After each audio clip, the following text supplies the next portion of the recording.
क्रोध में रहा दिखाए, क्रोध के मारे पागल हो गए।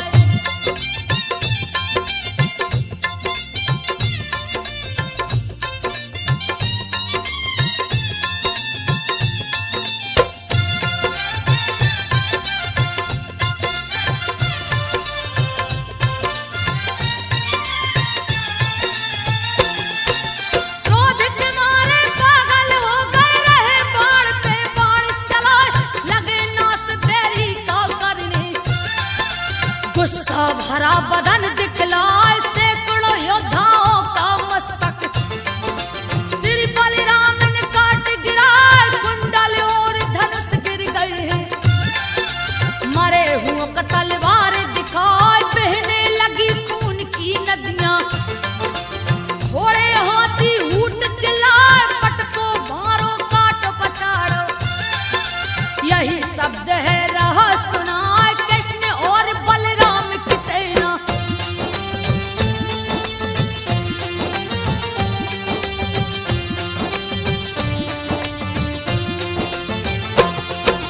कृष्ण और बलराम की सेना, विजय पताका लहराए, जरासंध शिशुपाल भागे। हरि की लीला वर्णि न जाए, जा पहुंचे हैं ब्रजनगरी में। रुक्मणी को लिए अपनाए, धूमधाम से किए हैं शादी। देवता फूल रहे बरसाए, हार के भागा जरासंध भी।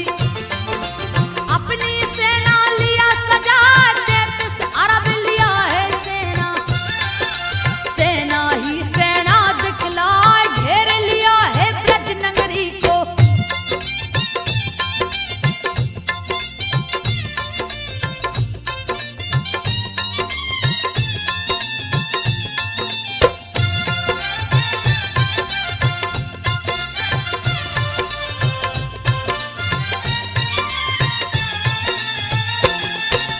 घेर लिया है ब्रजनगरी को, कृष्ण भी देख गए घबराए।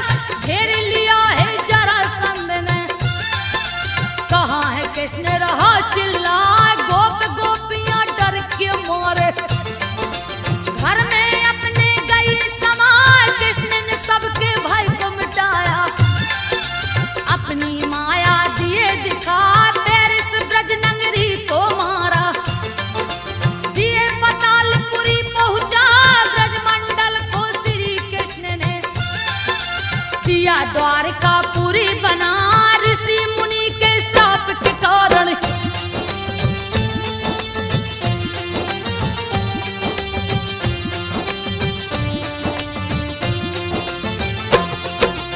ऋषि मुनि के श्राप के कारण, जरासंध जहाँ जा नहीं पाए। सुंदर द्वारकापुरी देख के ग्वाले गोपी सब हर्षाए, श्री कृष्ण सैया पे सोई। रुक्मणी रही है चवर डुलाए, करे बड़ाई शिशुपाल का।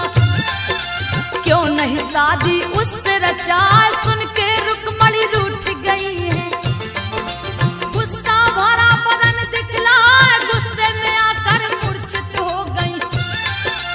धरती ऊपर गई पटका, रुक्मणी को श्री कृष्ण ने उठाकर।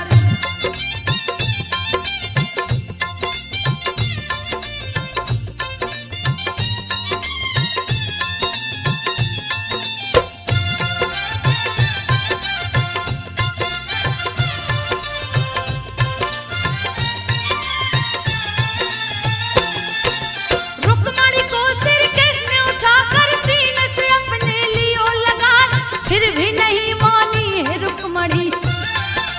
रूठ के बैठी मोह को फुलाए, भूल हो गई मुझसे प्यारी। कैसे मानोगी दो बतलाए, सोन चांदी से तुझे तोलूंगा।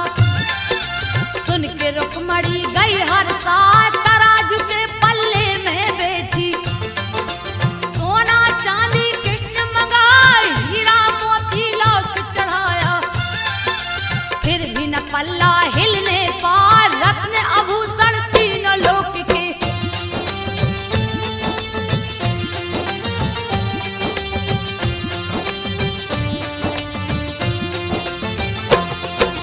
रत्न आभूषण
क्रोध में गई है यार, लगी श्राप विष्णु को तेरे। श्री हरि रहे उसे है मना, तुझको अपने साथ रखूंगा, तुझको लूंगा मैं अपना। मेरे भोग में जब तू पड़ेगी, तभी मैं ग्रहण करूंगा यार। तभी से तुलसी दल को डाल के सब विष्णु को भोग लगा। राधा माता बनी है सीता,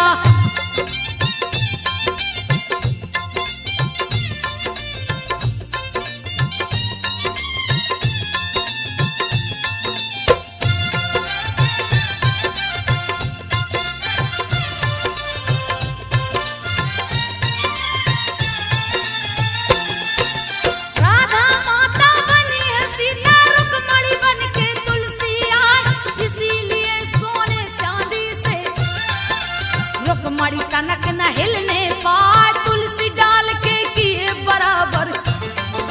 तुम हो तुलसी दिए बताए, एक समय की बात है भक्तों, बात तो सुनिए ध्यान लगाए। महादेव थे ध्यान मगन में, कामदेव ने दिया सताए, उनकी समाधि भंग हुई है।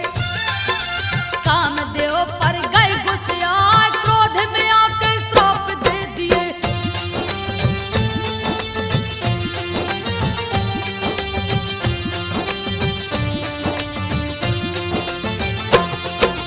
क्रोध में आके श्राप दे दिए, अज्ञानी तू भस्म हो जाए।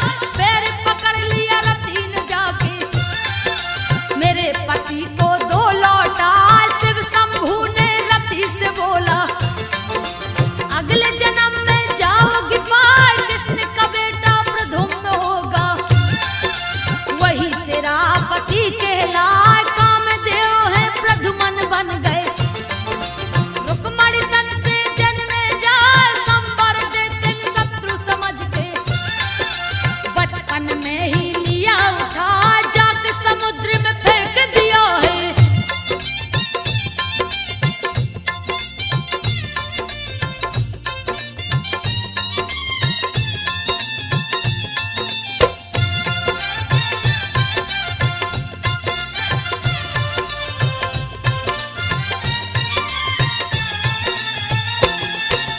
जाके समुद्र में फेंक दिया है, उनको मच्छी निगल गया। एक मछुआरे ने जाल ही डारा, उसी मच्छ को लिया फंसा, ले जाके संवर को दिया है।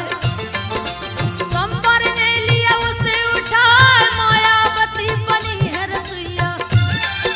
पूर्व जन्म की रति कहा, फाड़ दिया है मच्छ को जाके, जिसमें कामदेव रहे समा। रति खुश हुई पति को पाके, पिछली बातें दिया बता। रति और कामदेव मिल गए,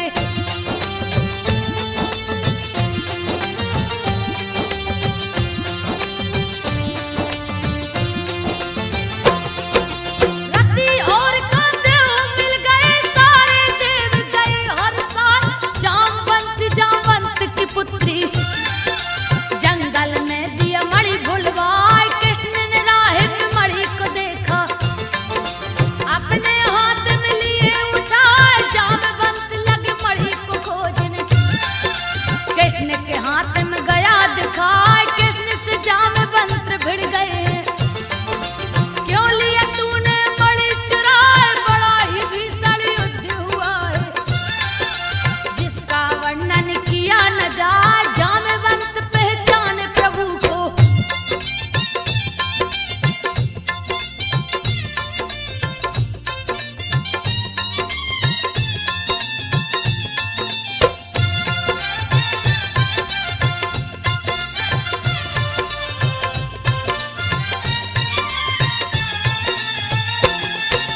जामवंत पहचान प्रभु को, दिए चरणों में शीश झुका।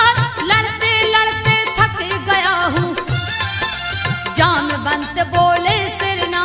जामवंती जो सत्यभामा थी, श्री कृष्ण को सौंपे जाए। सत्यभामा संग बैठे मुरारी, महल में अपने आसन लाए। इंद्र ने आके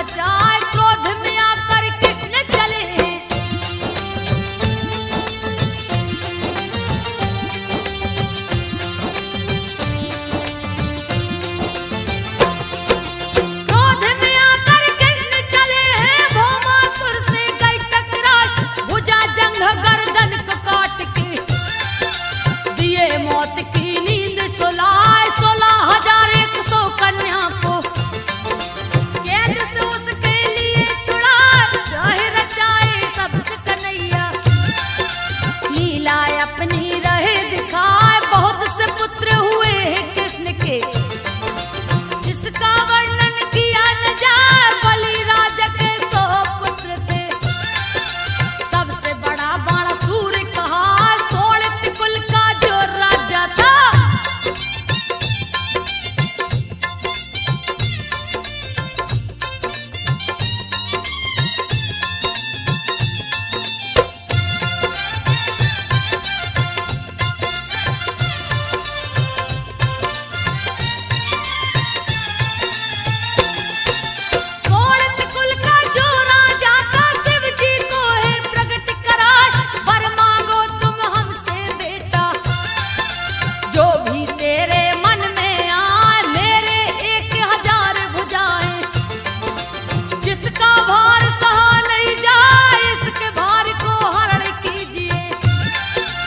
अहंकार उस गया समाय, शिव के हाथ जोड़ के बोला, मेरा मनोरथ पूरा हो जाए। यो मस्त कह के शिव चल दिए। बाणासुर मन में हर्षाए, बाणासुर की कन्या उषा थी।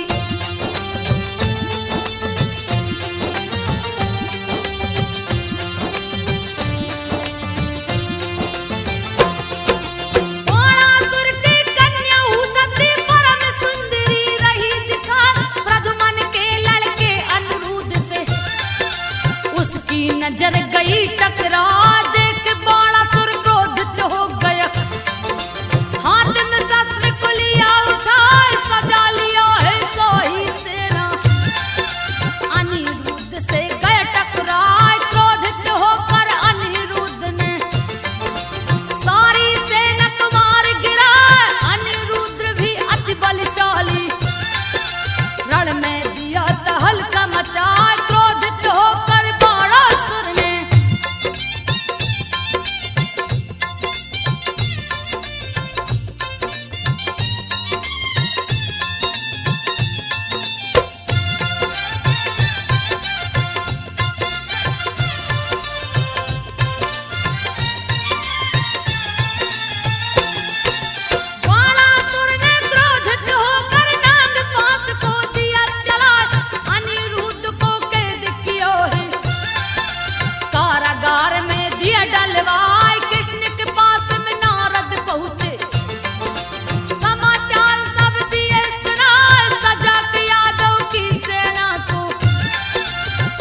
चले हैं क्रोध में आए, शोणितपुर पे किए चढ़ाई। बाणासुर से गए टकराए, तहस नहस किए उसके महल को, ईंट से ईंट दिए हैं बजाए। बाणासुर शिव जी को पुकारे,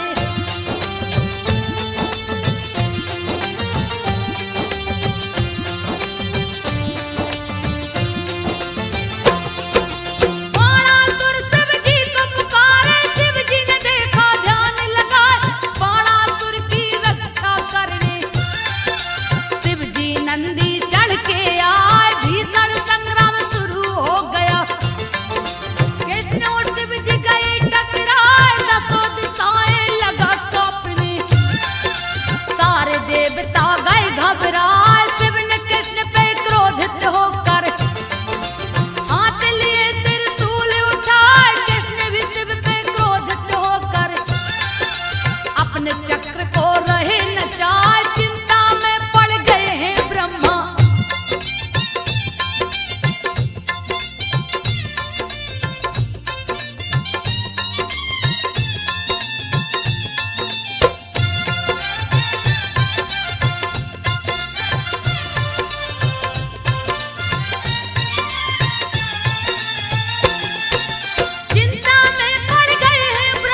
धरती माता गई घबराए। ब्रह्मा जी के पास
होत रही बिलाप लगाए, सुन के दौड़ पड़े गिरधारी।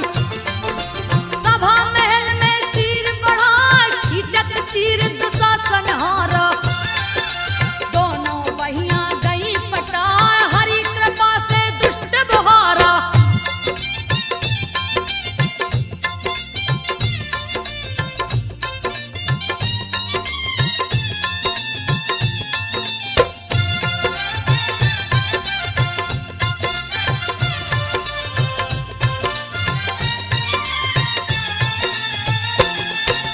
हरि कृपा से दुष्ट बहारा, प्रभु की महिमा कहीं न जाए। हरि ने कितनों को तारा, वेद पुराण रहा बतलाए। महाभारत का हुआ आयोजन, कृष्ण रथ पे चढ़ के आए। कौरव पांडव दोनों दल को रहे पंच बन के समझा, फिर भी दुर्योधन एक न माना। दिए है युद्ध शुरू करवाए, कृष्ण बने अर्जुन के सारथी। समर भूमि में गए समाए, रथ को हाँक रहे हैं हरि जी।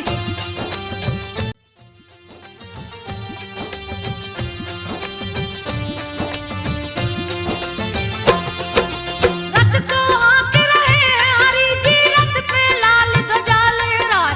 जिसको पकड़े वीर बजरंगी, संकट मोचन जो कहलाए। अर्जुन चढ़े हैं रथ के ऊपर, हाथ लिए गांडीव उठाए। सगे संबंधी देखे युद्ध में, मन ही मन अर्जुन घबराए। सभी है अपने किसको मारूं, कृष्ण से बोले हैं सिरनार। अपने धनुष को नीचे रख के, माया मोह में गए लपटा। माया को प्रभु भंग किए हैं।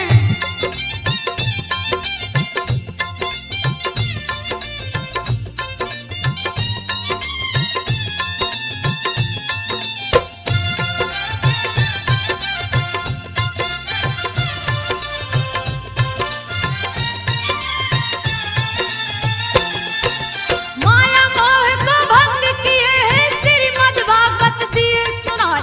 कोई किसी का नहीं जगत में, दिए विराट रूप दिखलाए। सुन के श्री हरि के बातों के, अर्जुन लिए गांडीव उठाए। एक एक करके मारे योद्धा, भीष्म की बारी गई है यार। मचा दिए उत्पात हिरण में, बहुत सी सेना मार गिराए। चिंतित देख हरि अर्जुन को, चक्र सुदर्शन लिए उठा।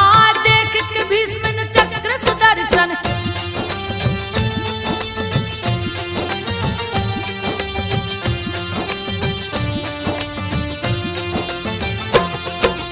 देख के भीष्म ने चक्र सुदर्शन। दोनों हाथ को लिए उठाए, अर्जुन के हाथों मरवा कर।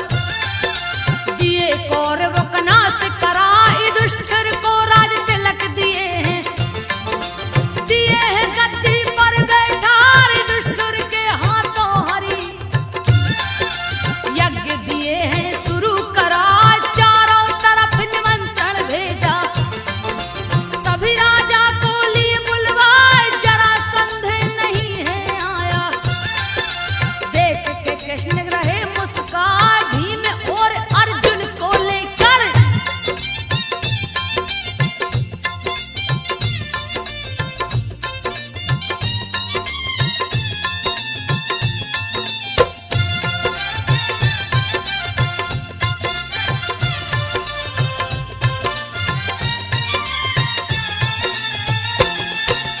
भीम और अर्जुन को लेकर लिए साधु का वेश बनाए। अर्जुन भीम को चेला बनाकर, मगध राज में गए समाए। जहाँ का राजा जरासंध था, अपना अखाड़ा रहा सजाए। मल्ल युद्ध का किया आयोजन, एक से एक है मल्ल जुटाए। जरासंध है वीर बहादुर, जिससे कोई नहीं टकराए। चूर हुआ है घमंड के मारे, देख के श्री हरि है मुस्काए। जरासंध को है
जहाँ बसते बहुताय वहीं पे बसते विप्र सुदामा। बात को सुनिए ध्यान लगा, जिनकी पत्नी वसुंधरा थी, परम सुंदरी रही दिखाए, रूप यौवन से परिपूर्ण थी।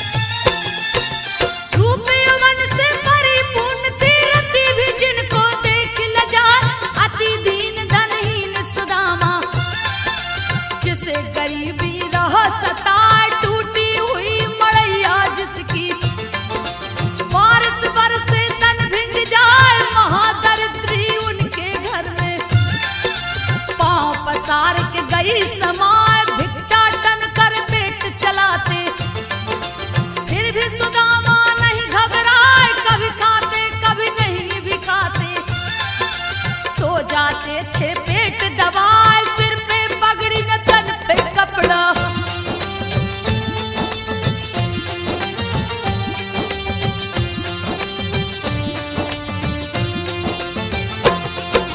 सिर पे पगड़ी न तन पे कपड़ा, फटी पड़ी है पांव विवाह, फटी विवाह उस खून चूता था, फिर भी सुदामा नहीं घबराए, सुबह वो भिक्षाटन को निकलते, शाम ढले तो घर को आए, एक दिन खाली हाथ हलौटे, कुछ भी नहीं वो भिक्षा पाए, कृष्ण कृष्ण फिर भी वो रटते, अपने नगर को गए हैं, चेहरे पे उनकी छाई उदासी, भिक्षा नहीं कछुआ जब पाए, कभी कभी चूल्हा जलता था।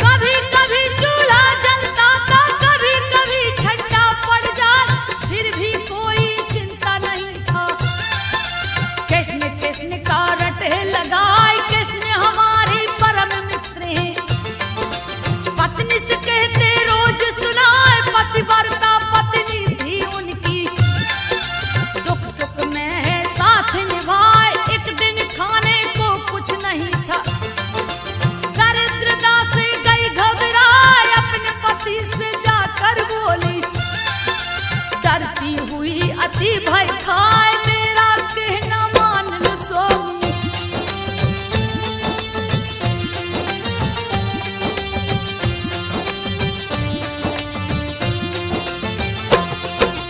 मेरा कहना मान लो स्वामी, गई गरीबी से अकुतार, महादुख इससे पाती हूँ, और दुख अब सहा न जाए, इससे मुक्ति पाने हेतु, सोची हूँ मैं एक बार, भार्या से तब बोल सुदामा, जल्दी से दो तुम बतलाए, आपके मित्र तो कृष्ण है स्वामी, ज्योतिर्लोकी नाथ कहाँ, धर्म अर्थ का मोक्ष के दाता, जिनको जग पूजे सिर नाय, प्रभु के पास में जाओ स्वामी।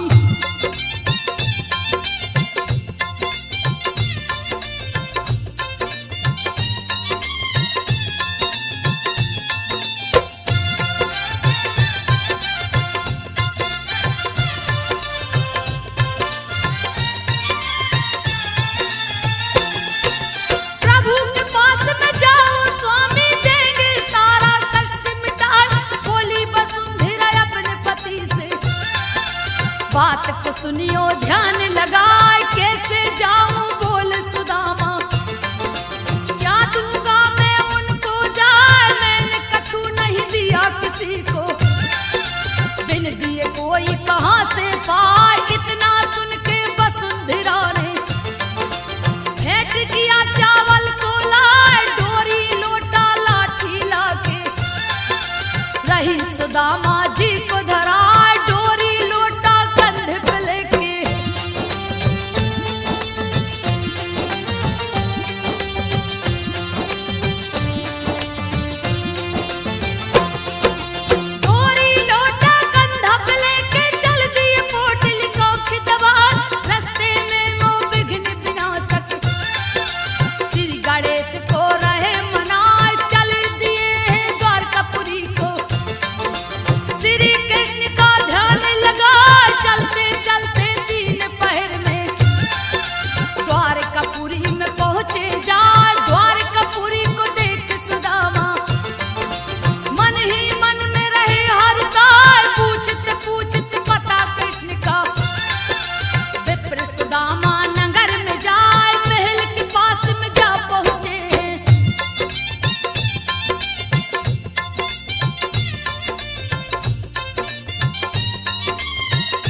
में आके सौंप दिए हैं। अरे दुष्ट सुनो ध्यान लगा, इसके पेट से जो निकलेगा नाश का कारण वो बन जाए। क्यों हो मेरी हंसी उड़ाते, यदि कुल का संहार हो जाए। सारे लोग भयभीत हो गए, रहे त्राही त्राही चिल्लाए। लोहे का मूसल पेट से निकला,